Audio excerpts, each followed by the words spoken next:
أعوذ بالله من الشيطان اللعين الرجيم. بسم الله الرحمن الرحيم. الحمد لله رب العالمين، والصلاة والسلام على أشرف الأنبياء والمرسلين، خاتم النبيين سيد الأولين والآخرين،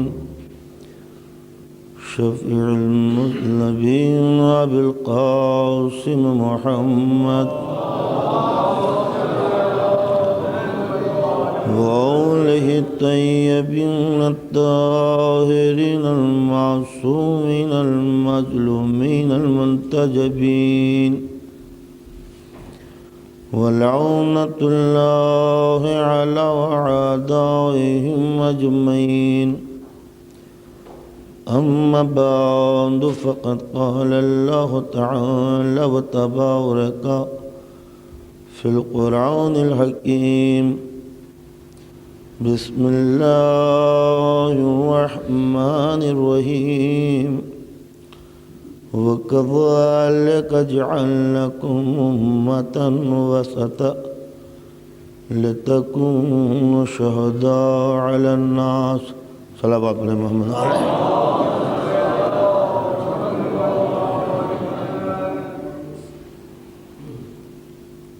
برادران ایمانی،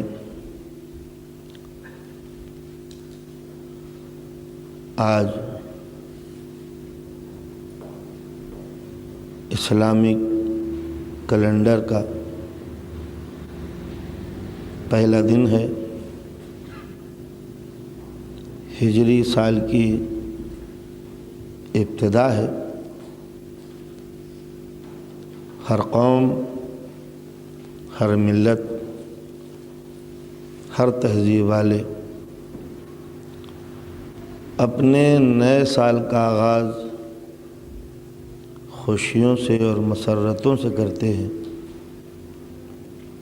لیکن یہ مسلمانوں ہی کو شرف حاصل ہے کہ جب ان کے سال کی ابتدا ہوئی تو ان کے نبی کا گھرانہ خون میں ڈوب گیا. دنیا اپنے سال کی ابتدا مسرتوں سے کرتی ہے، اور اسلام میں سال کی ابتدا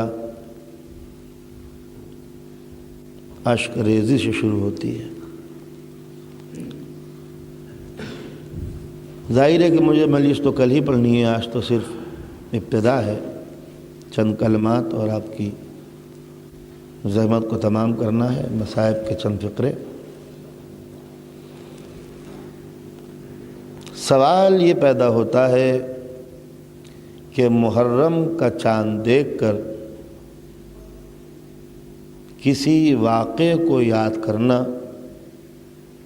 اور وہ واقعہ جو اب سے 1400 برس پہلے کربلا کے ایک تپتے ہوئے بن میں واقع ہوا، اس کو اس طرح ریپیٹ کرنا، اس طرح اس کو یاد کرنا، اس طرح اس کے غم میں ڈوب جانا جیسے یہ واقعہ ابھی گزرا ہو، عقل و دانش کے نزدیک صحیح ہے یا غلط؟ ہونا تو یہ چاہیے کہ آنکھ گزشت اورا یاد میں کن، جو چیز گزر جائے اس کو یاد کرنا کیسا. لیکن 1400 برس پہلے کے گزرے ہوئے واقعے کو اسلامی کیلنڈر کے آغاز کے ساتھ یاد کرنا، مسلسل، لگاتار، کنٹینوسلی، نالہ و شیمن، گریہ و زاری، نہ ہو کنا، سوز و گداز کے ساتھ، اور ایک دو دن نہیں، سال بھر تک اس مصیبت کو اس طرح یاد کرنا کہ جیسے یہ مصیبت ابھی ہو رہی ہے، عقل کے نزدیک مناسب ہے یا غلط ہے؟ ایک مسئلہ۔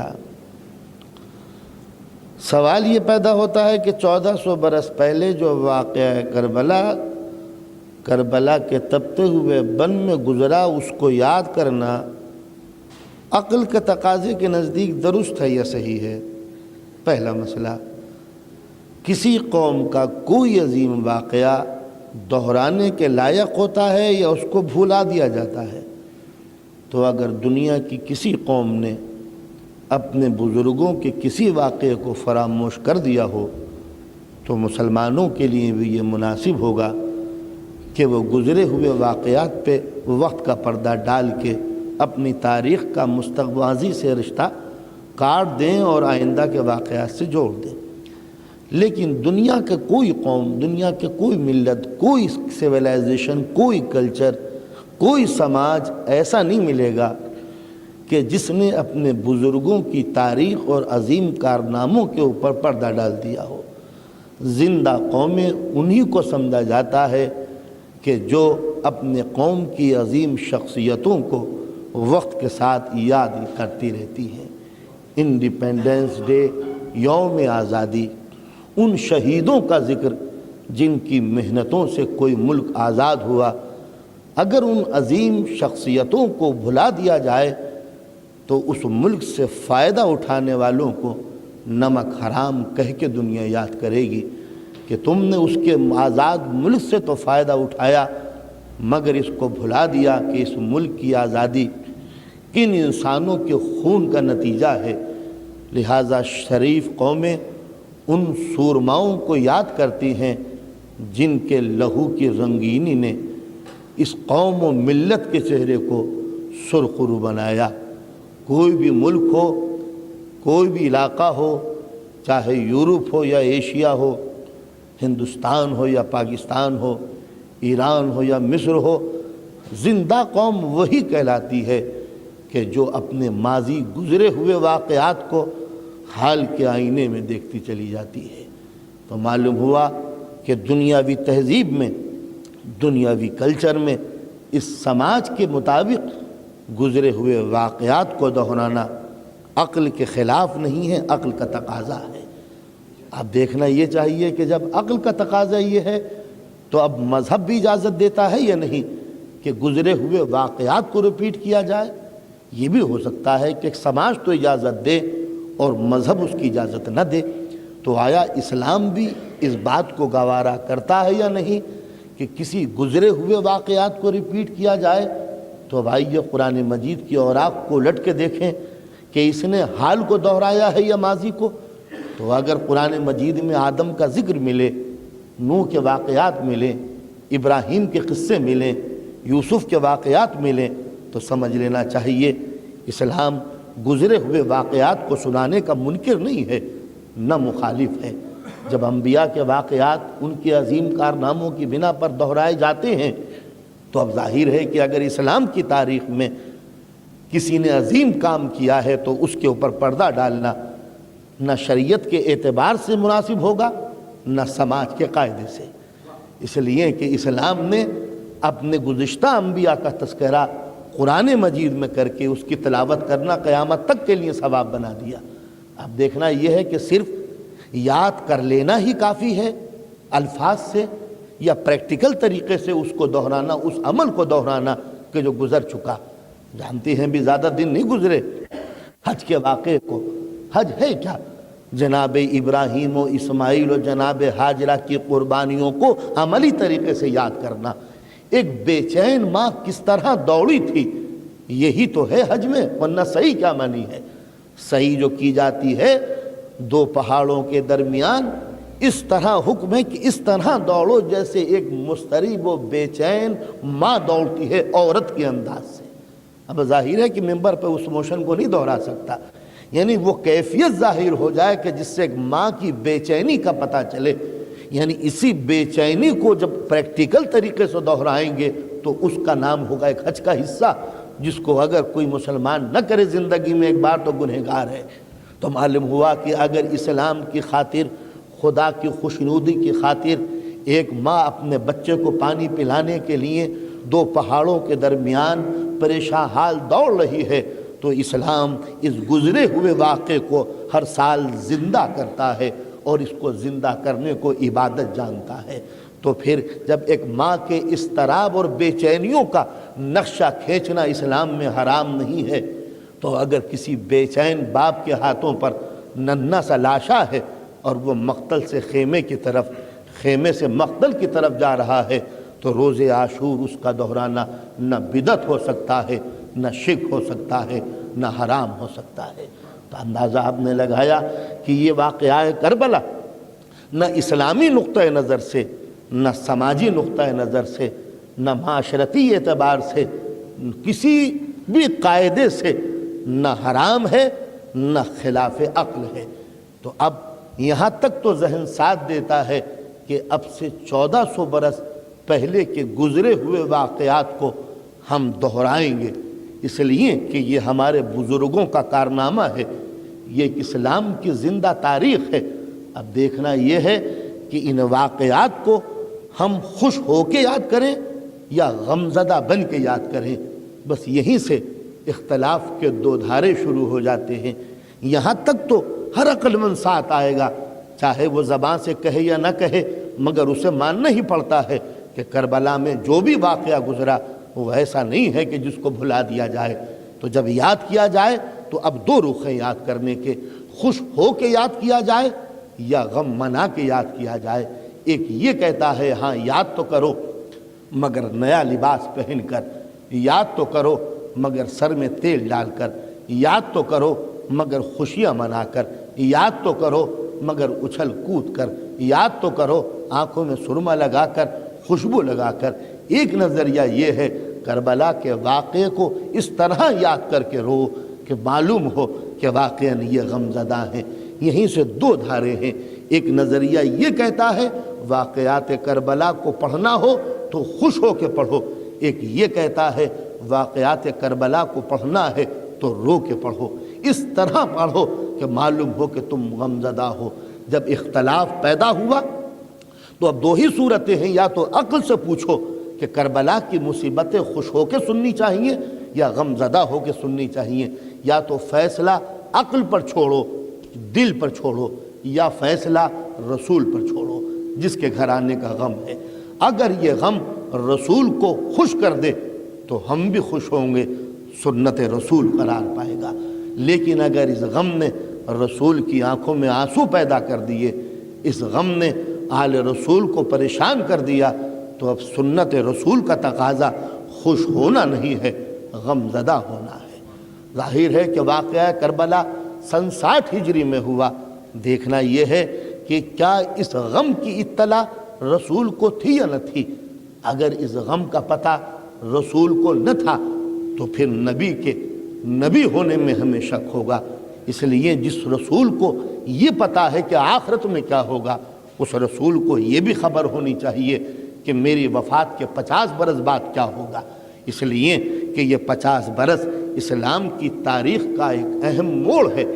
کربلا کے اندر جو کچھ بھی ہوا اس کی ذمہ داری رسول کے دین پر ہے، کسی اور پر نہیں۔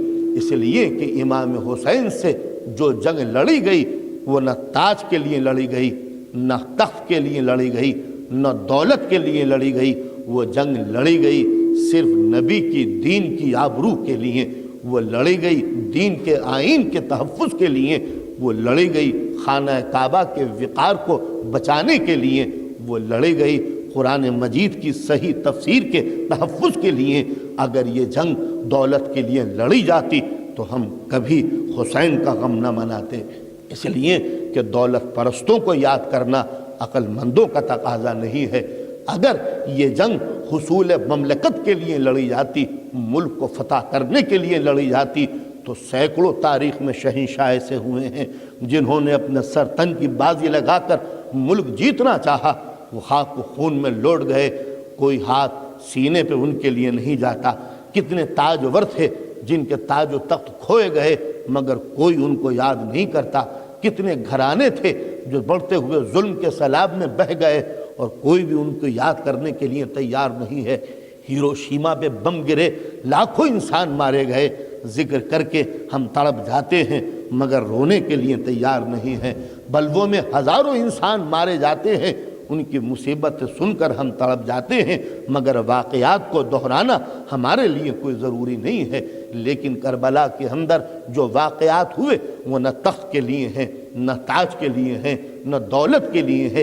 ایک انسان اصولوں کے تحفظ کے لیے مارا گیا، ایک انسان اس لیے شہید کر دیا گیا کہ وہ اپنا ضمیر بیچنے کے لیے تیار نہ تھا، ایک انسان نے اپنا سب کچھ دے دیا صرف اس لیے کہ وہ نبی کے دین کو رسوا کرنا نہیں چاہتا تھا، ایک انسان نے جگر کے ٹکڑے دے دیے اس لیے کہ وہ قرآن کی توہین برداشت نہ کر سکا، ایک انسان بے وطن ہو گیا اس لیے کہ وہ رسول کے مقدس وطن کو خون میں ڈوبنا ہوا دیکھتا ہوا نہیں چاہتا تھا، ایک انسان خانہ کعبہ کے تحفظ سے محروم کر دیا گیا اس لیے وہ کہ نہیں چاہتا تھا کہ فتنہ و فساد کی آگ خانہ کعبہ کے غلاف کو جلا کے خاک کر دے۔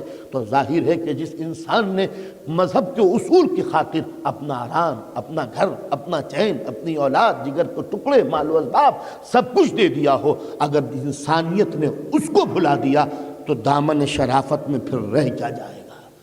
دنیا انسانیت کے نام کو تانا دے گی کہ جس انسان نے انسان کے سر کو بلند کرنے کے لیے اپنا سب کچھ دے دیا، انسان اس کے لیے 2 لمحے نہیں دے سکتا، 2 وقت نہیں دے سکتا کہ اس کے کارناموں کو صرف یاد بھی کر سکے۔ اس لیے کہ کربلا میں جو خونی واقعہ ہوا، کربلا میں جو شرافت قتل کی گئی، کربلا میں جو انسانیت و شرافت کا خون بہایا گیا، اس کی پوری ذمہ داری مسلمانوں کے اوپر ہے، اور صرف اس لیے کہ مسلمان دین میں رہ کر دین کو تباہ کرنا چاہتے تھے۔ لیکن ظاہر ہے کہ جس نے سب کچھ دیا وہ نبی کے دین کے لیے مارا گیا، تو جب نبی کے دین کے لیے مارا گیا تو کیا نبی کو بھی اس کی خبر تھی یا نہیں کہ کوئی میرے دین کے لیے مارا جائے گا؟ تو اگر نبی کو خبر نہ تھی تو پھر نبی کو یہ کیسے خبر ہوئی کہ آخرت میں کیا سوال ہوگا، قبر میں کیا سوال ہوگا، کوثر پہ کیا ہوگا، جنت میں کیا ہوگا؟ لہٰذا نبی جو صاحب علم غیب ہے وہ یہ بھی جانتا تھا کہ کربلا میں کیا ہوگا، تو جس کو معلوم تھا کہ کربلا میں کیا ہوگا اس نے حسین کی شخصیت کو اسی انداز سے پیش کیا کہ بھرا ہوا مجمع ہے، نبی جس کی ذمہ داری دین پھیلانا ہے، رسول جس کا کام پیچنگ کرنی ہے، وہ رسول جس کی ذمہ داری تلقین و تبلیغ ہے، وہ رسول تقریر کر رہا ہے، تقریر کرتے کرتے اس کی نظر آگے جا کے پڑی، تقریر رک گئی، مجمع منتظر ہے کہ اب نبی کیا کہیں گے۔ سرکار دو عالم منبر سے اترے، مجمع کو چیرتے ہوئے آگے بڑھے، ایک بچہ جو گر گیا تھا رو رہا تھا اس کو اٹھایا، منبر پہ لے کے آئے، مجمع سے کہا پہچانو یہ ہے حسین۔ میں پوچھوں سرکار دو عالم آپ کا کام یہ تھا کہ آپ مجمع کو یہ بتائیں کہ خدا کیا ہے، پہچانو اس اللہ کو، پہچانو اس خدا کو، پہچانو اس قرآن کو، پہنچاؤ اس شریعت کو، لیکن نبی کا خدا کا رسول یہ کہہ رہا ہے پہچانو یہ ہے حسین۔ معلوم ہوا کہ اگر نبی کا کام صرف خدا کو پہچنوانا ہوتا تو منبر پر بیٹھ کر اپنے ڈیوٹی آور میں رسول کبھی یہ نہ کہتے کہ پہچانو میرے حسین کو، اس لیے کہ نبی جانتے تھے کہ جب تک کہ حسین کو نہ پہچانو گے خدا کو کیا پہچان سکو گے، لہٰذا رسول نے ایک ذریعہ بتا دیا، پہچانو میرے رسول کو، پہچانو میرے حسین کو۔ تو اگر حسین کو پہچاننا شریعت کے دائرے میں نہ ہوتا تو خدا کو ٹوک دینا چاہیے تھا، اے میرے نبی میں کسی حسین کا احسان لینے کے لیے تیار نہیں ہوں، تم میرے نبی ہو، تم خود بتاؤ کہ خدا کیا ہے، یہ کس کو پہچنوا رہے ہو کہ پہچانو میرے حسین کو؟ مگر آیت چپ ہیں، قرآن خاموش ہے، جبرائیل خاموش ہو جاتے ہیں، ایک لفظ نہیں کہا جبرائیل نے کہ نبی تم نے غلط کہا یا صحیح کہا، حسین پہچانو میرے حسین کو، صرف گود میں لے کے نہیں کاندھوں پہ بٹھا لیا، صرف کاندھوں پہ نہیں بٹھایا، حالت نماز میں پشت پہ بٹھا لیا۔ تو اگر گود میں بٹھاتے تو ہم سمجھتے کہ نانا کی گود میں نواسا ہے، ہم سمجھ لیتے کہ بیٹی کی محبت میں نبی نے بیٹی کے لال کو گود میں بٹھا لیا، لیکن جب حالت نماز میں نماز پڑھاتے وقت رسول نے حسین کو پشت پر بٹھایا اور اتنا طول دے دیا کہ پیچھے صحابہ کرام کی صفوں میں کھلبلی مچ گئی کہ آج یہ حضور کو ہو کیا گیا جو اتنا سجدے کو طول دے دیا۔ نہ جانے کتنے مضطرب سر تھے جو سجدوں سے بے چین ہو کر اٹھے، نہ جانے کتنے بے چین دل تھے جو تڑپ کے دیکھنے لگے کہ ماجرا کیا ہے۔ اب جو سر اٹھا کر دیکھا تو کچھ منظر اچھا نظر نہیں آیا۔ نبی کی پشت پر کوئی اور ہوتا تو شاید دیکھنے کے قابل منظر ہوتا، مگر پشت پر وہ ہے کہ جس کو دیکھنا کوئی زیادہ لائق بات نہیں تھی، تو پھر سجدے میں سر رکھ دیا۔ نماز کے بعد پریشان حال مجمع پوچھتا ہے اللہ کے رسول آج ہو کیا گیا تھا جو سجدے کو اتنا طول دے دیا؟ مجمع کا یہ پوچھنا کہ ہو کیا گیا تھا یہ خود ثبوت تھا، گویا جیسے مجمع کو معلوم نہیں ہے کہ کیوں دیر ہوئی۔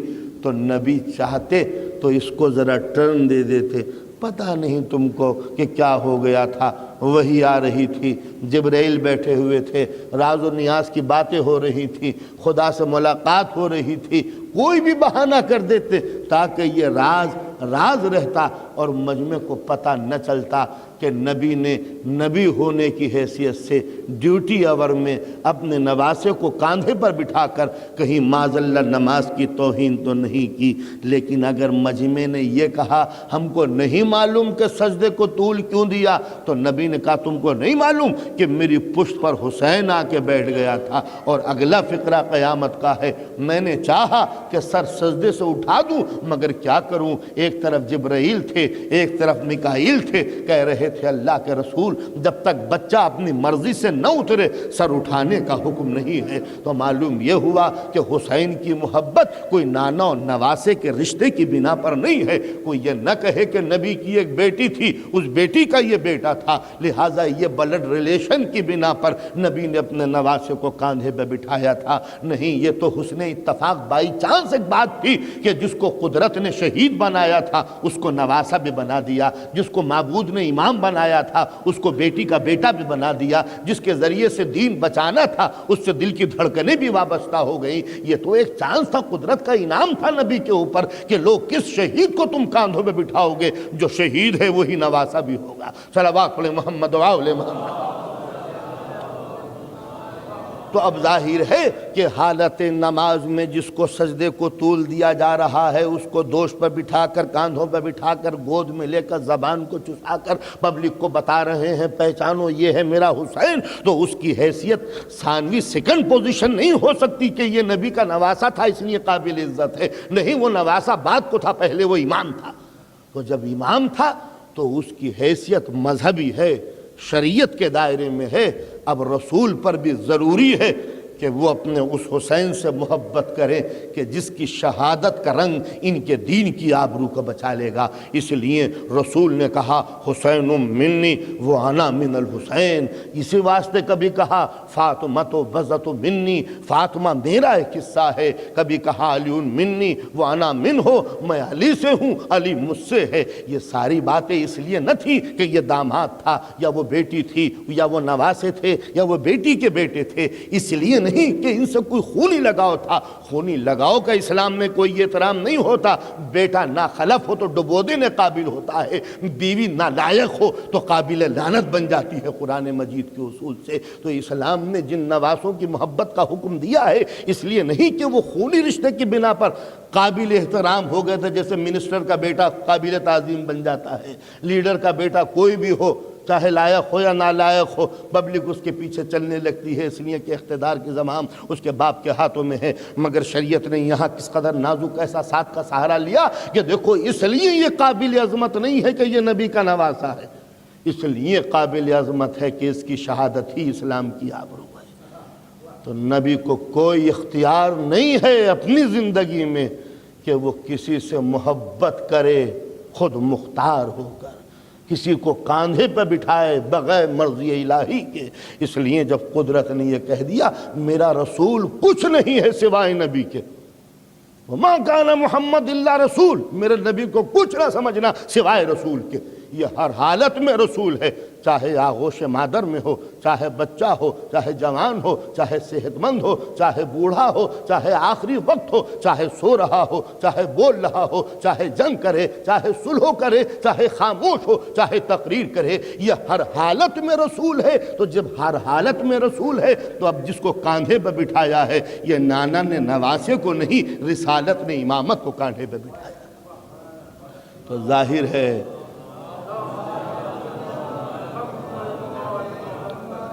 تو جب یہ رشتے ہوئے کہ حسین منی وانا من الحسین، علی منی وانا منہ، فاطمہ تو بزت منی، فاطمہ میرا ایک حصہ ہے، علی مجھ سے ہے میں اس سے ہوں، حسین مجھ سے ہے میں اس سے ہوں۔ یعنی اگر میں نہ ہوتا تو حسین بھی نہ ہوتا، اور اگر حسین نہ ہوتا تو پھر میں بھی نہ ہوتا۔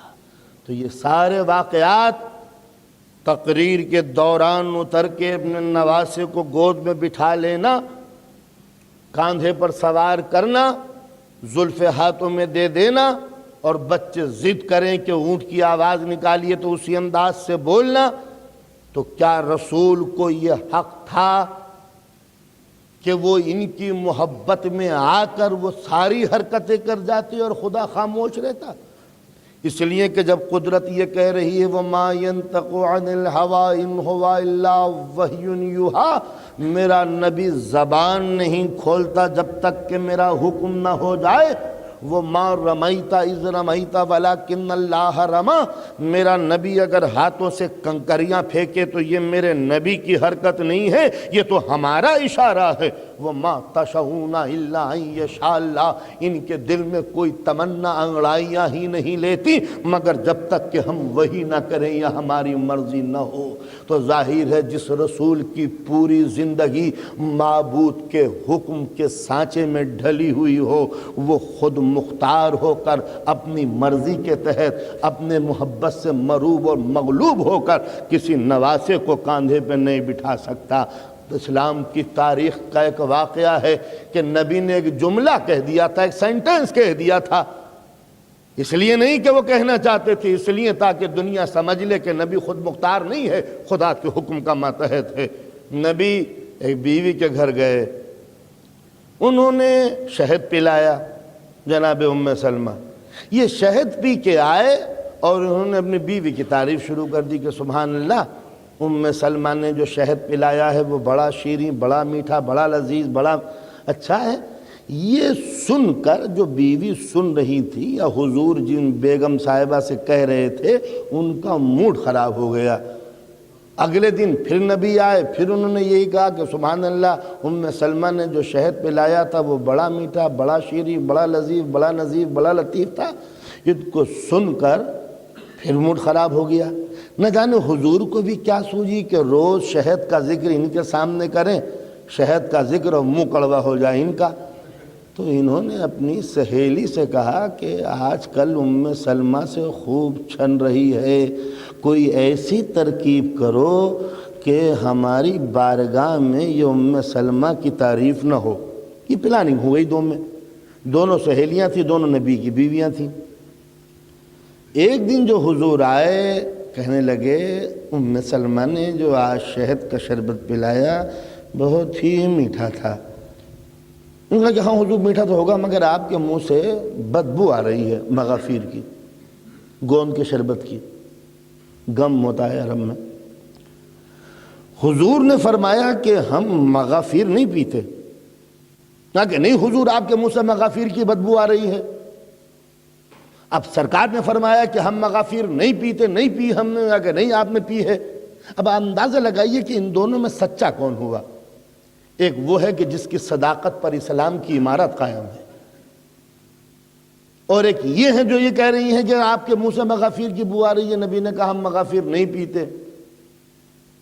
اب گئے دوسری بیوی کے پاس، انہوں نے بھی منہ پھیر کے کہا کہ حضور آپ کے منہ سے مغافیر کی بو آ رہی ہے۔ کہا کہ ہم مغافیر نہیں پیتے۔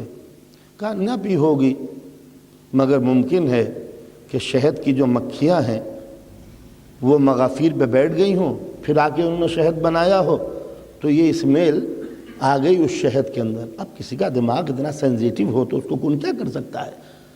تو جب یہ جملہ کہا کہ شہد کی مکھیاں مغافیر پہ بیٹھ گئی ہوں گی تو حضور نے جملہ کہا اچھا تم کہتی ہو تو آج سے ہم اپنے اوپر شہد کو حرام قرار دیے لیتے ہیں، ہم نہیں پئیں گے۔ ذرا جملے ملاحظہ فرمائیے کہ تم کہتی ہو تو شہد کو حرام قرار کر دیں گے، یہ نہیں کہا کہ مغافیر نہیں پئیں گے۔ اس کے معنی ہے کہ نبی نے جو پہلے مرتبہ کہا تھا وہ سچ کہا تھا، ورنہ یہ کہتے کہ بھئی ہم مغافیر نہیں پئیں گے، جلدی میں ہم نے کہہ دیا تھا۔ انہوں نے کہا کہ آپ نے مغافیر پی ہے، نبی نے کہا ہم نے مغافیر نہیں پی، شہد پیا ہے۔ ایگریمنٹ اس پر ہوا، نبی نے کہا اچھا تم کہتی ہو تو آج سے ہم شہد کو اپنے اوپر حرام قرار دے لیں گے۔ اس جملے کا کہنا تھا کہ ایک مرتبہ جبرائیل نے آ کے دامن تھام لیا، اللہ کے رسول یہ کیا کہہ دیا؟ قرآن مجید کا حکم ملاحظہ فرمائیے، یا ایھا النبی لما تحرم ما احل اللہ لک تبتغی مرضات ازواجک، اے میرے نبی یہ تم کو حق کس نے دیا، یہ رائٹ کس نے دیا کہ جو چیز اللہ نے تمہارے لیے حلال بنائی ہے تم اس کو حرام قرار دے لو؟ وہ بھی اگلا جملہ بڑا قیامت کا ہے، وہ بھی اپنی بیویوں کو خوش کرنے کے لیے، لمرضات ازواجک، اپنی بیوی کو خوش کرنے کے لیے تم نے اس چیز کو حرام قرار کیوں دے لیا جس کو ہم نے حلال بنایا تھا؟ تو آپ نے اندازہ لگایا، نبی کو جملے واپس لینے پڑے۔ تو اس سے یہ پتہ چلا کہ نبی اپنی پرائیویٹ لائف میں بھی خود مختار نہیں ہے۔ ظاہر ہے کہ اندرونی بات تھی، نبی کس طرح 11 بیویوں کو کنٹرول کر رہے ہیں، اس پالیسی کو آؤٹ کرنا کوئی مصلحت سمجھ میں نہیں آتی۔ اس واقعے کا قیامت تک پڑھا جانا یہ بھی کوئی خوبی کی بات نہیں ہے، اس لیے کہ جن باتوں کا پبلک کو پتہ نہ تھا قرآن مجید میں ذکر آ کر وہ ہمیشہ کے لیے پتہ چل گیا کہ نبی نے اپنی بیویوں کی خوشنودی کی خاطر ایک چیز کو حرام قرار دے لیا تھا۔ مگر بندہ پرور اس سے یہ پتہ چلا کہ نبی گھر میں ہو یا باہر ہو خود مختار نہیں ہے۔ اگر نبی اپنی مرضی سے کوئی جملہ کوئی سینٹینس کہہ بھی دے تو قرآن روک دیتا ہے، جبرائیل منع کر دیتے ہیں، حکم الہی آ کر نبی کو روک دیتا ہے۔ جو زندگی میں ایک جملہ کہا تھا جو قرآن نے ٹوک دیا، نبی زندگی بھر ایک فقرہ کہتے رہے، حسین منی و انا من الحسین، فاطمۃ بضعۃ منی، علی منی و انا منہ۔ اگر یہ سارے سینٹینس، یہ تمام آئے حدیث ہے، یہ تمام فقرے اگر خدا کی مرضی کے خلاف تھے تو قرآن نے کیوں نہ ٹوکا؟ پروردگار عالم نے منع کیوں نہ کیا؟ جبرائیل نے آ کے یہ کیوں نہ کہا رسول تم اللہ کے محبوب ہو، تمہیں یہ حق نہیں ہے کہ تم کسی کو محبوب بناؤ یا کسی کو کاندھے پر لیے پھرو؟ تو معلوم ہوا نبی کا زندگی بھر حسین سے محبت کرنا یہ کوئی پرائیویٹ بات نہ تھی، بلکہ یہ حکم خدا سے تھی کہ میرے نبی تم اس نواسے کو نہیں میرے امام کو کاندھے پہ بٹھا دو۔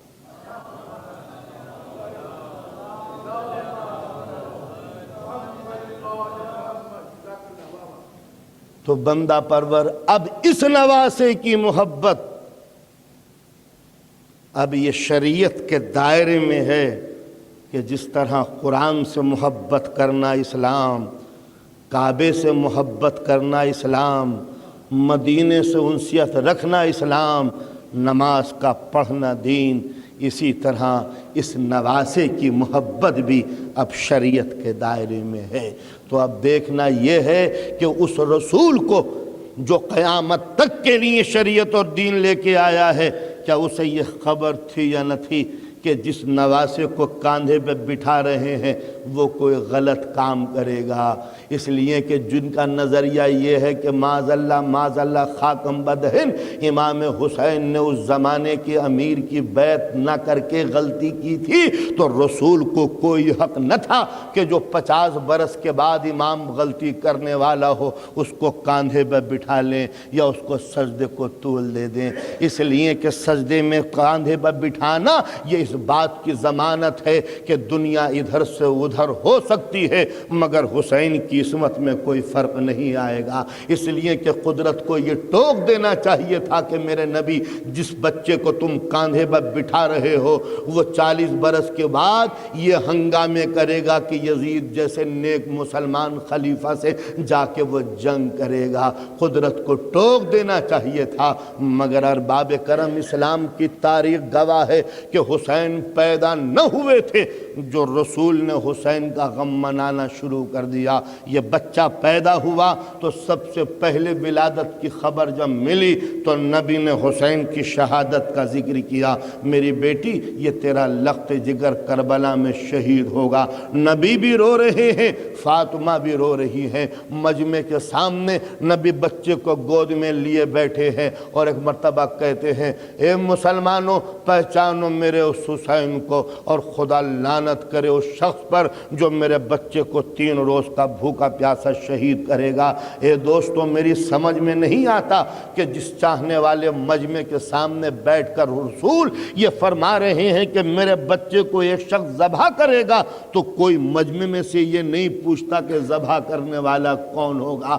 اگر میں لندن کے مومنین کے سامنے یہ بیان کروں دوستو، جب میں مجلس سے باہر نکلوں گا تو کچھ آدمی مجھے قتل کریں گے یا ماریں گے، میں نہیں سمجھتا کہ میرا وہ کون سا مجلس سننے والا دوست ہو سکتا ہے جو مجھ سے یہ نہ پوچھے کہ مولانا ہماری زندگی میں بھلا آپ کو تکلیف کون پہنچائے گا، ہم آپ کو بلانے والے ہیں، آپ کے مدعو کرنے والے ہیں، تو ہم یہ کبھی گوارا نہیں کریں گے کہ آپ کی توہین ہو اور ہم چپ بیٹھے رہیں۔ تو جب ایک گنہگار خطا کار مولوی کے لیے یہ جذبات پائے جاتے ہیں کہ اگر میں یہ کہوں کہ کوئی مجھے تکلیف پہنچائے گا تو ہر آدمی یہ پوچھتا ہے کہ وہ کون ہے جو تکلیف پہنچا رہا ہے، تو نبی یہ کہہ رہے ہیں یہ میرا بچہ مارا جائے گا، اور مجمع میں سے کوئی بھی چاہنے والا دوست یہ نہیں پوچھتا کہ قاتل کون ہے جو ان کو قتل کرے گا۔ فطرت انسانی کے خلاف ہے کہ نبی یہ کہہ رہے ہیں یہ میرا بچہ مارا جائے گا اور کوئی یہ نہیں پوچھتا کہ قاتل کون ہے، کون مارے گا۔ اللہ کے نبی کیا ہم زندہ ہوں گے یہ گستاخی کیسے گوارا کر لیں گے کہ آپ کی بیٹیاں بے مقنعو چادر برہنہ ہار قیدی بنا کر مسلمانوں کے شہروں میں پھیلائی جائیں، وہ کون ظالم ہوگا؟ نبی کا یہ کہنا کہ ان پر ظلم ہوگا اور مجمع کا یہ نہ پوچھنا کہ ظالم کون ہے، دو ہی صورتیں ہیں، یا تو یہ سب قاتل تھے جو سن کر چپ ہو گئے، یا پھر تاریخ نے اس واقعے کو چھپایا کہ کچھ آدمیوں نے پوچھا ہوگا کہ قاتل کون ہے۔ تو ظاہر ہے کہ جو شہادت سے پہلے جس کی مجلس غم بپا ہو گئی ہو تو شہادت کے بعد اس کی اگر مجلس غم بپا ہے تو نہ شرک ہے، نہ کفر ہے، نہ حرام۔ نبی کا زندگی کے ہر موڑ پر یہ پہنچانا کہ یہ میرا لال ذبح ہوگا، شہید ہوگا، ماں کو مبتلا غم کیا، باپ کو شہادت کی خبر سنائی، صحابہ کرام کو پتا تھا کہ یہ بچہ شہید ہوگا، مردوں کو نہیں عورتوں کو خبر تھی کہ یہ لال مارا جائے گا۔ اس لیے کہ جب حسین نے یہ کہا کہ نانی میں جا رہا ہوں تو ام سلمہ نے کہا میرے لال کہاں چلے؟ کہا عراق۔ کہا میرے لال عراق نہ جانا، اس لیے کہ تمہارے نانا نے خبر دی ہے کہ تم شہید کیے جاؤ گے۔ تو آپ نے اندازہ لگایا بحث یہ تھی کہ 1400 برس کے بعد حسین کا غم منایا جائے یا نہیں، تو عقل نے، درات نے، قرآن نے، شریعت نے بتایا کہ واقعات دہرائے جانے چاہیے۔ تو یہ غم خوشی سے منایا جائے، یہ واقعہ خوشی سے سنا جائے یا غم منا کر۔ تو اگر رسول نے یہ واقعہ مسکرا کے بیان کیا ہوتا تو اس ذکر کو دہرانا تبسم کے ساتھ ضروری تھا، لیکن جب گود میں لے کے رو رہے ہیں، فاطمہ کلیجے سے لگا کے رو رہی ہیں، علی مرتضیٰ غم منا کے رو رہے ہیں، تو اب کوئی یہ نہیں کہہ سکتا کہ اس واقعے کو خوش ہو کے منانا چاہیے۔ حسین مدینے سے چلے، ام سلمہ کے سامنے آ کے بیٹھے، نانی میں جا رہا ہوں۔ کہا میرے لال کہاں چلے؟ کہا عراق۔ کہا عراق؟ حسین ایک دن کا واقعہ ہے، بیٹھ جاؤ میں تمہیں سناؤں، تم چھوٹے سے تھے۔ تمہارے نانا کا یہ حکم کہ آج ہماری طبیعت ناساز ہے، کسی کو نہ آنے دینا۔ حسین وفادار بیوی ہونے کے ناطے میں در پر بیٹھ گئی، جو بھی صحابی آتا میں منع کر دیتی کہ آج حضور کی طبیعت ناساز ہے، کسی سے ملاقات نہیں کریں گے، سب چلے گئے۔ حسین تم چھوٹے سے تھے، آنے کے بعد کہا نانی سلام، میں نے جواب سلام دیا، میں نے کہا میرے لال آج تمہارے نانا کی طبیعت ناساز ہے، چلے جاؤ پھر آ جانا۔ کہا کیا نانا نے منع کیا ہے؟ کہا میرے لال حضور نے منع فرمایا ہے کہ کسی کو نہ آنے دینا۔ حسین تمہاری پیاری پیاری آنکھوں میں آنسو آ گئے، تم نے رو کے کہا نانی کیا ہمارے لیے بھی یہی حکم ہے؟ کہا بیٹا یہی فرمایا ہے نبی نے کہ کوئی نہ آنے پائے۔ حسین تم زیادہ دور نہ گئے تھے کہ جو نبی کی آواز آئی ام سلمہ میرے جگر کے ٹکڑے کو ہٹا دیا تم نے۔ حسین میں لرز گئی، دوڑتی ہوئی پہنچی، حسین چلو تمہیں نانا بلا رہے ہیں۔ کہا نہیں نانی ہمارے نانا کی طبیعت ناساز ہے، نہ سب کو منع کر دیا لہٰذا ہم بھی جا رہے ہیں۔ کہا میرے لال غلطی ہو گئی کنیز سے، میں یہ نہ سمجھی تھی کہ جگر کے ٹکڑوں کے لیے حکم اور ہوتا ہے، غیروں کے لیے حکم اور ہوتا ہے۔ حسین چلو، میں تمہیں لے کے آئی، نبی کے پاس پہنچی، نبی نے تم کو لے کے سینے پہ لٹا لیا، مجھے حکم دیا ام سلمہ دروازہ بند کر دو۔ میں دروازہ بند کر کے خاموش ہو کے بیٹھ گئی۔ کچھ دیر گزری تھی جو میں نے نبی کے رونے کی آواز سنی، میں کھڑی ہو کے پوچھنے لگی اللہ کے رسول میرے ماں باپ آپ پر سے قربان ہو جائیں، خیر تو ہے؟ کہا ام سلمہ اندر آؤ۔ میں جب اندر گئی حسین میں نے عجیب حال دیکھا کہ تمہارے نبی کے بال بکھرے ہوئے ہیں، زار و قطار رو رہے ہیں، چاک گریبان ہے، رنگ زرد ہو چکا ہے۔ میں نے دونوں ہاتھ جوڑ کے کہا اللہ کے رسول یہ کیا حال تغیر ہے؟ عجیب جملہ کہا ام سلمہ ابھی آنکھ لگی تھی، جبرائیل امی آئے تھے، کہنے لگے اللہ نے یہ اطلاع دی ہے کہ جس حسین کو سینے پہ لٹا کر پیار کر رہے ہو اچھی طرح پیار کر لو، اس لیے کہ ایک دن وہ ہوگا کہ جب سینہ رسول نہ ہوگا تو یہ جلتی ہوئی ریتی پر تمہارا حسین اسی حالت میں ذبح ہوگا کہ پس پشت پس گردن خنجر چلایا جائے گا۔ بس یہ سننا تھا کہ رسول کی آنکھوں میں آنسو آ گئے اور ام سلمہ بھی رونے لگی۔ ایک مرتبہ جملہ کہا ام سلمہ جبرائیل امی یہ مٹی دے گئے ہیں، دیکھو اس مٹی میں میرے خون کی بو آتی ہے، اور یہ کہہ گئے ہیں کہ جس دن یہ مٹی خون ہو جائے سمجھ لینا کہ حسین میرا مارا گیا کربلا میں۔ حسین اس دن سے اس مٹی کو میں نے شیشے میں رکھ لیا اور اس دن سے گھبراتی ہوں کہ کہیں قضا و قدر تمہیں عراق نہ لے جائے۔ میرے لال ہر طرف جانا مگر عراق نہ جانا۔ اتنا سننا تھا کہ امام نے کہا نانی کیا آپ دیکھنا چاہیں گی کہ کربلا کے اندر کیا ہوگا؟ ذرا میری 2 انگلیوں کے درمیان دیکھی ہے۔ ام سلمہ نے حسین کی 2 انگلیوں کے درمیان دیکھا، ایک چٹیل میدان ہے، دور تک ریگستان ہی ریگستان، ایک عظیم دریا ہے جو بہہ رہا ہے۔ ام سلمہ کہتی ہے ہاں اے حسین ایک دریا ہے جس کے کنارے ایک چٹیل میدان ہے۔ ام سلمہ پھر کہتی ہیں حسین اس کے اندر ایک کڑیل جوان کا لاشا ہے جس کے سینے پر نیزہ لگا ہوا ہے۔ ایک عجیب فقرہ کہا حسین نے نانی پہچانا کہ یہ کڑیل جوان کون ہے؟ ذرا غور سے دیکھیے ام لیلہ کی گود کا پلا ہوا یہ علی اکبر ہے جو کربلا میں نیزہ کھا کر ہم سے جدا ہو جائے گا۔ ام سلمہ تڑپ کے رونے لگی۔ حسین فرات کے کنارے ایک نوجوان کے بازو کٹے ہوئے ہیں، یہ کون ہے جس کے سر پہ گرز گراں بال لگا ہوا ہے؟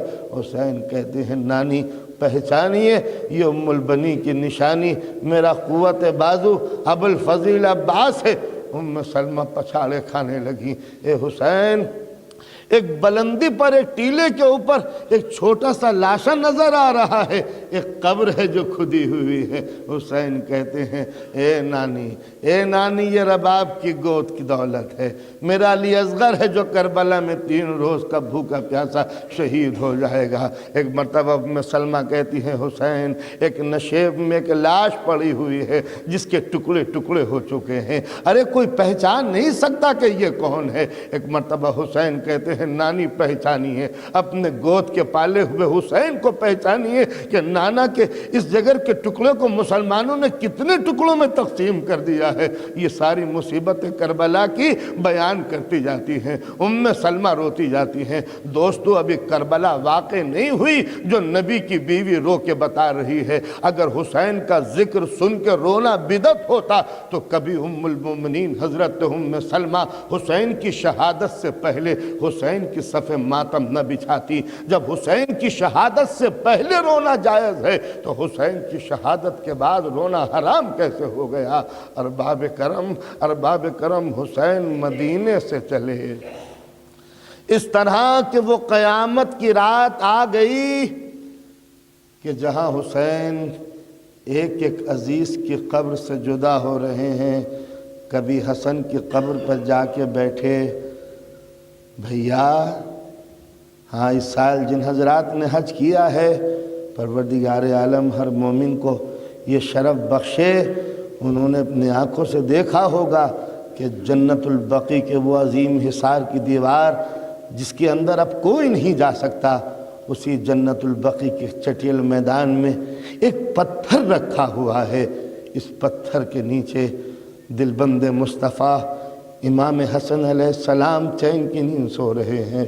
امام حسن کے جنازے پر بیٹھ کر قبر پر بیٹھ کے حسین تڑپ تڑپ کے رو رہے ہیں، بھیا دل تو یہ چاہتا تھا کہ زندگی بھر تیری قبر کا مجاور بنا بیٹھا رہوں، مگر ان مسلمانوں کو یہ گوارا نہ ہوا کہ فرزند رسول حسن کی قبر پر بیٹھا رہے۔ بھیا آج کے بعد پھر قبر پر بیٹھنا نصیب نہ ہوگا۔ حسین حسن کی قبر سے اٹھ کر چند قدم چلے ہوں گے جو ماں کی لحد آ گئی، قبر پر بیٹھ گئے۔ ماں جس حسین کو چکیاں پیس کے پالا تھا وہ حسین تیری قبر سے دور جا رہا ہے۔ ماں کی قبر پر بیٹھے ہوئے حسین روتے رہے۔ اندھیرا ہے، تاریکی ہے دنیا، چین کی نیند سو رہی ہے اور نبی کا بیٹا اپنی ماں کی قبر کے پاس بیٹھا ہوا۔ ماں تیرا حسین چلا، تیرا حسین تیری قبر سے دور چلا۔ کچھ دور اٹھ کے حسین آئے اور ایک قبر پر بیٹھ گئے۔ یہ رسول کی قبر ہے نانا۔ اے نانا، جس حسین کو مدینے کی گلیوں میں پہچنوایا تھا، جس حسین کو کاندھے پر بٹھایا تھا، وہ حسین تمہارے مدینے سے دور جا رہا ہے۔ تاریخ کا ایک فقرہ ہے کہ حسین قبر رسول پر لیٹ گئے، لیٹتے کے ساتھ ہی نیند آ گئی۔ خواب میں کیا دیکھتے ہیں کہ قبر شگافتہ ہوئی ہے، نبی قبر سے برآمد ہوئے ہیں، چاک گریبان ہے، بکھرے ہوئے بال ہیں، آستینیں کونیوں تک پلٹی ہوئی ہیں، خاک گرد آلود ہے۔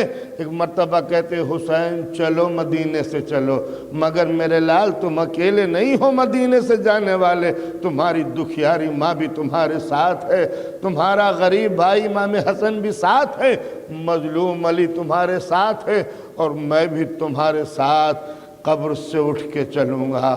یہ کہہ کر حسین کی آنکھ کھلی، روتے ہوئے قبر رسول سے آئے، نماز کا وقت ہوا، نماز ادا کی۔ ایک مرتبہ ابوالفضل عباس کو بلایا، عباس عماریاں بلائی جائیں، ناقب بلائے گئے، عماریاں نصب ہوئیں۔ مدینہ ہے جو روتا ہوا امڑ آیا۔ آج بچے کو بھی معلوم ہے کہ یہ پنجتن پاک کی آخری نشانی مدینے سے جا رہی ہے، عورتیں تڑپ رہی ہیں کہ فرزند رسول کو پھر آنا نصیب نہ ہوگا، مرد پچھاڑے کھا رہے ہیں۔ ایک مرتبہ حسین نے آواز دی، عباس ان مدینے والوں سے کہہ دو کہ اپنے اپنے گھروں کو چلے جائیں، اتنا مجمع رو رہا ہے۔ عباس کس کس کو سمجھائیں، ہاتھوں کو جوڑ کے کہتے ہیں مولا مجمع بے چین ہے، اس کو ہٹائیں کیسے؟ حسین ایک مرتبہ کہتے ہیں عباس ارے کیا تم کو نہیں معلوم کہ مقدرات عصمت کی سواریاں آنے والی ہیں؟ ہم یہ پسند نہیں کریں گے کہ زینب و کلثوم کے سروں پر کسی کی نظر پڑے۔ ایک غیرت مند امام، آپ کو یہ گوارا نہ ہوا کہ زینب کی ردا پر مدینے والوں کی نظر پڑے۔ ہائے میرے مولا، دل پر کیا گزرا ہوگا کہ جب یہی زینب و کلثوم ہیں، یہی مسلمان ہیں، کوفے کا بازار ہے، ایک منادی ندا کر رہا ہے، یہ زینب ہے، یہ ام کلثوم ہے، یہ رباب ہے، یہ رقیہ ہے۔ عباس کا حکم ہوا، مجمع چلا گیا، چھوٹے چھوٹے بچے آ کے ہماریوں میں بیٹھ گئے، کنیزیں آئیں اور ہماریوں میں سوار ہو گئیں۔ ایک معظمہ آگے بڑھی، ایک مرتبہ حکم دیا جناب قاسم کو، میرے لال اپنی ماں کو سوار کرو۔ جناب قاسم نے ماں کو بٹھایا، پھر ایک معظمہ تشریف لائیں۔ حسین نے آواز دی علی اکبر اپنی ماں ام لیلہ کو سوار کرو۔ علی اکبر نے اپنی ماں کو عزت کے ساتھ بٹھایا، پھر ایک معظمہ تشریف لائیں، آواز دی علی اکبر ارے رباب کو عزت کے ساتھ بٹھاؤ۔ علی اکبر نے ماں کو بٹھایا، ایک ایک بی بی آتی رہی، کبھی علی اکبر کو، کبھی جناب قاسم کو، کبھی اون محمد کو مولا حکم دیتے رہے۔ ایک مرتبہ ایک معظمہ تشریف لائیں، حسین نے آواز دی عباس ام کلثوم کو ہماری میں بٹھاؤ۔ عباس آگے بڑھے، علی کی بیٹی کو سوار کیا۔ تاریخ کہتی ہے ایک سب سے آخر میں ایک معظمہ گھر سے باہر نکلی، پردہ اٹھا تھا جو سر سے لے کے پیر تک برقعے میں ملبوس ایک معظمہ جمائی، جیسے قیامت آ گئی ہو۔ مولا کھڑے ہو گئے، علی اکبر، اون محمد، اے عباس، اے قاسم، ارے چاروں طرف سے تم حلقہ کر لو۔ کوئی دو زانو ہو کے بیٹھا، کسی نے مہار ناکا پکڑی۔ عباس ایک طرف کھڑے ہو گئے، قاسم پشت پر تھے، اون محمد نے ماں کے نزدیک آ کر سلام کیا۔ حسین زینب کے بازو پکڑ کے ہماری کے نزدیک لائے۔ زینب نے ہماری میں قدم رکھا اور مڑ کر ایک مرتبہ اپنے ماں جائے کو دیکھا، جیسے کہہ رہی ہوں بھیا جس عزت کے ساتھ لیے جاتے ہو اسی عزت کے ساتھ پھر مدینے لے کے آنا، مگر عزادارو جس عزت کے ساتھ بیویاں گئی تھی پھر عزت کے ساتھ آنا نصیب نہ ہوا۔ آج رباب کو بٹھانے والے ہیں، کل رباب کو اتارنے والا کوئی نہ ہوگا۔ آج ام لیلہ کو سوار کیا ہے مگر کوئی سوار کرنے والا نہ ہوگا۔ ارے سب گئے اور آپ کوئی واپس نہ آیا۔ حد تو یہ ہے کہ رباب کی گود کا وہ 6 مہینے کا بچہ بھی تو واپس نہیں آیا۔ ارباب کرم، مصیبت جھیلتا ہوا یہ قافلہ مدینے سے چلا۔ راستے میں شام ہوئی، ایک دن مولا تشریف فرما ہے، کرسی پہ بار بار نظر اٹھتی جاتی ہے کوفے کی طرف، کچھ بے چینیاں بڑھ رہی ہیں، کبھی کرسی پہ بیٹھتے ہیں، کبھی ٹہلنے لگتے ہیں۔ ایک مرتبہ امام نے دیکھا کوفے کی طرف سے گرد اڑتی ہوئی آ رہی ہے۔ امام نے حکم دیا ابوالفضل عباس میرے بھائی ذرا جا کے دیکھو، شاید کوفے کی سمت سے کوئی قاصد آ رہا ہو۔ عباس آگے بڑھے، کوفے کی سمت سے آنے والے ایک سوار کو آواز دی، بھائی حکم معصوم یہ ہے کہ ملاقات کر کے جانا۔ گھوڑے سوار نے رخ کیا مولا کی طرف، مولا کو سلام کیا۔ امام نے پوچھا کہ بھائی کہاں سے آ رہے ہو؟ کہا مولا کوفے کی سمت سے۔ کہا کوفے کی سمت سے آئے ہو تو کیا میرے بھائی مسلم کی بھی کچھ خبر ہے؟ اتنا سننا تھا کہ آنے والے نے چاروں طرف نظر اٹھائی، مولا ذرا ان سب کو ہٹا دیجئے، آپ سے کچھ راز کی بات کہنی ہے۔ امام کہتے ہیں نہیں، ان سب کے سامنے بیان کرو کہ تم نے کوفے میں کیا دیکھا۔ ایک مرتبہ بیان کرنے والے نے زمین پر بیٹھ کر سر سے امامہ اتار دیا، مولا جب کوفے سے چلا تھا تو یہ منظر دیکھا تھا کہ مسلم کے پیروں میں رسی بندھی ہوئی ہے اور بچے مسلم کا جنازہ کوفے کے بازاروں میں گھسیٹ رہے ہیں۔ بس اتنا سننا تھا کہ بنی ہاشم کے نوجوان تڑپ گئے، ایک کوہرام مچ گیا، اور سب نے ماتم کرنا شروع کیا، مسلم کی یاد میں رونا شروع کیا۔ مولا نے حکم دیا ارے ذرا کوئی زینب کو آواز دے۔ جناب زینب کو بلایا گیا، زینب کو مسلم کی سنانی سنائی، اور ایک مرتبہ کہتے ہیں زینب ذرا مسلم کی بچی کو بلا لو۔ جناب زینب گئیں، مسلم کی بچی کو لے کے آئیں۔ امام نے بچی کو سینے سے لگایا، پیار کیا۔ سکینہ کی سہیلی تھی، لہذا سکینہ بھی پہلے پہلو میں کھڑی ہوئی ہے۔ ایک مرتبہ مولا نے حکم دیا زینب ہم چاہتے ہیں کہ اس بچی کو گوشوارے پہنا دیں، بندے اپنے ہاتھوں سے پہنائیں۔ زینب نے بندے لا کے دیے، اپنے ہاتھوں سے اس بچی کے کانوں میں بندے پہنائے۔ خاندان اہل بیت کی بچی ایک مرتبہ سر اٹھا کے کہتی ہے ماں مولا سے، اے چچا کیا میں یتیم ہو گئی؟ ارے اس لیے کہ آپ تو اس طرح پیار کر رہے ہیں جیسے یتیموں کے ساتھ کیا جاتا ہے۔ اے مولا غضب ہو گیا، اس لیے کہ جب یتیم کے کانوں میں بندے پہنائے، سکینہ بھی پہلو میں کھڑی ہے، سکینہ کو اتنا احساس ہوا کہ جب کوئی بچی یتیم ہو جاتی ہے تو کانوں میں گوشوارے پہنائے جاتے ہیں، مگر مولا جب کانوں سے گوشوارے چھینے گئے اور سکینہ کے رخساروں پہ تماچے مارے تو سکینہ نے پلٹ کے کہا رے کیا میں یتیم ہو گئی جو میرے کانوں کے گوشوارے چھین رہے ہو؟ اجرکم اللہ۔ عزاداران امام مظلوم، یہ پہلی کربلا کی مصیبت تھی جو حسین نے سنی۔ کوہرام بیویوں میں مچ گیا، ایک قیامت مچ گئی۔ ایک خیمے سے تڑپ تڑپ کے رونے کی آواز آ رہی تھی۔ ایک بیوی کہہ رہی تھی اے فضا ارے جا کے ذرا میرے عباس کو آواز دے لے۔ فضا آئی اور ایک مرتبہ کہتی ہے اے عباس ارے تمہاری بہن تم کو بلا رہی ہے۔ عباس گئے، ایک مرتبہ خیمے میں قدم رکھا، زوجائے مسلم نے سر اٹھایا۔ آپ کو معلوم ہے کہ مسلم کی بیوہ عباس کی سگی بہن تھی۔ اے بھیا تمہارے ہوتے ہوئے میں پردیس میں بیوہ ہو گئی۔ عباس نے ہاتھ قبضہ شمشیر پہ رکھا۔ اے بہن تیرے سہاگ کی قسم، جب تک کہ مسلم کے خون کا بدلہ نہ لے لوں گا چین سے نہ بیٹھوں گا۔ ادھر قسم کھائی تھی جو مولا نے کاندھے پہ ہاتھ رکھ دیا، اے عباس قسم نہ کھانا، میرے شیر قسم نہ کھانا۔ اے عباس تم کو کیا معلوم کہ کربلا سے پہلے ہی، کوفے سے پہلے ہی کربلا واقع ہوگی۔ ارباب کرم بس ایک مصیبت بیان کروں گا اور زحمت کو تمام۔ یہ قافلہ کربلا گیا، کربلا اجڑ گئی، اور جب 11ویں محرم کو سید سجاد کے ساتھ یہ قافلہ گیا تو ایک مرتبہ چلتے چلتے بیمار کربلا رک گئے۔ نظر اٹھائی، در کوفہ پر نظر جم گئی۔ زینب نزدیک آئیں، میرے لال خیر تو ہے؟ یہ کیا ہو گیا تمہارے رنگ کو؟ یہ جسم میں راشا کیسے ہے؟ سید سجاد کہتے ہیں پھوپھی اماں بڑی مشکل منزل ہے، ذرا بیوہ مسلم کے بازو تھام لیجئے۔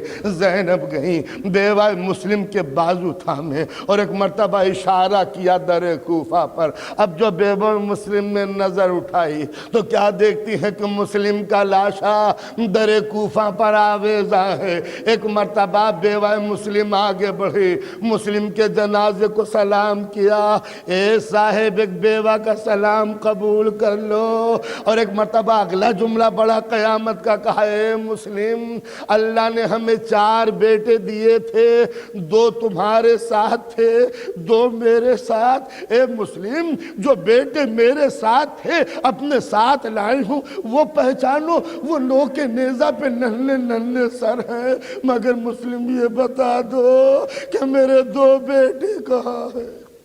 اجرکم اللہ خالد ولعنت اللہ للظالمین لیوم الدین اللہم اغفر للمؤمنین والمؤمنات والمسلمین والمسلمات والاحیاء منهم والاموات تعاون بیننا وبینہم بالخیرات انک مجیب الدعوات انک علی کل شیء قدیر۔ یا اللہ یا اللہ یا اللہ، الہی بتصدق محمد و آل محمد ہمارے گناہوں کو معاف فرما، پالنے والے ہمیں نیکیوں کی توفیق عطا ہو۔ کریم سید سجاد کا واسطہ ہم میں جو بیمار ہوں ان کو شفاء کامل عطا فرما، پالنے والے جو بے اولاد ہوں علی اصغر کا تصدق ان کو اولاد نرینہ عطا فرما، پالنے والے ان کے کاروبار میں برکت عطا ہو، ان کی عزت و آبرو میں اضافہ ہو، ان کے جان و مال کو محفوظ رکھنا، پالنے والے اس ملک میں ہمارے مذہب کو، ہمارے شعار کو، ہمارے دین کو ہمارے ہاتھوں سے جانے نہ دینا، پالنے والے خدا نخواستہ ہم میں جو بے نمازی ہوں ان کو عبادت گزار بنا دے، جن پر حج واجب ہو چکا ہو اس کو اس مقدس فریضہ سبق دوش فرما، ماننے والے ہمارے مقامات مقدسہ کو ظالموں کی نگاہوں سے محفوظ کرنا، ہمارے بیٹوں کو علم و عمل سے ہمکنار کرنا، ہماری بیٹیوں کو عزت و آبرو عطا فرمانا۔ کریم ہم جب تک زندہ رہیں ہمارے دلوں میں محبت اہل بیت قائم ہو، اور جب ہمارا دم نکلے ہم تیرے نبی کی شریعت کے اوپر چلنے والے ہوں۔ کریم دنیا میں رہیں تو اہل بیت کا بن کے رہیں، اور جب اس دنیا سے گزریں تو اہل بیت کے ساتھ ہمارا حشر ہو۔ کہ کریم اب اس کا ظہور جلد ہو جو تیری آخری حجت ہے۔